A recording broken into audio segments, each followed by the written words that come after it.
Hi students, let's look at this question here, which was taken from the year 2020 IGCSE Specimen paper 1, question 3. Let's see how we can do this proficiently. So you're asked to actually express 12x squared minus 6x plus 5 in this form here, which is actually completed the square. This needs to be, this is completing the square, right? Completed the square form, completing the square to get the expression here, where PQ are constant to be found. Okay, great. So let's see how we can do this.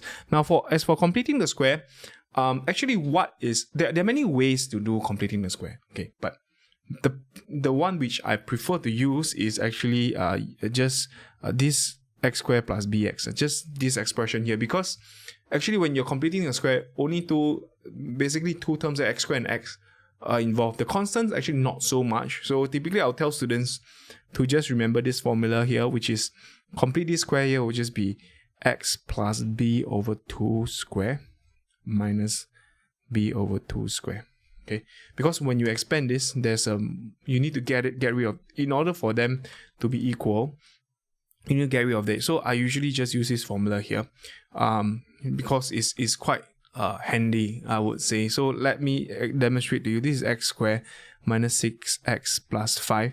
So in order for me to complete the square, what I'll do is I'll just get rid of this 12 here, make it 1. So I'll just make this will be x squared minus half x. And actually you could just, okay, I'll just put the 5 over 12 out as well. Okay, 5 over 12. So I'm factorizing the 12 out, because what I want is actually to just take, this is the b, right? I want to divide by 2 and use this formula here. So this is my b here. So just eyeball these two terms here. The constant, just heck, we don't really need the constant there. Just don't care about the constant, man. Just do this, and this will just be x minus 1/4 square.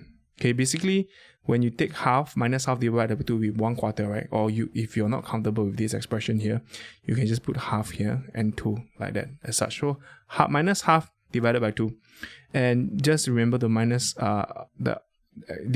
just square it, so you just minus off you can put a negative here, is fine, plus 5 over 12. Okay, then after which you just engage your trusted calculator to get this term here. So this minus 1 over 16, I believe, plus 5 over 12. Okay, then you get negative, so negative 1 over 16, my goodness, 16 plus 5, 12. Okay, so this part here will be 17 over 48. Alright, man. Slowly, this will just be 12. And this will be x minus 4 square. Let me just check. Okay, 17 over 48 plus 17 over 48. Now what you're going to do next is just going to expand it back in.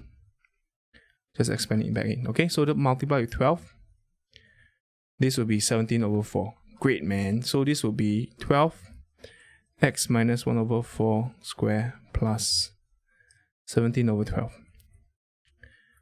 Okay, so this is how we do this first part here.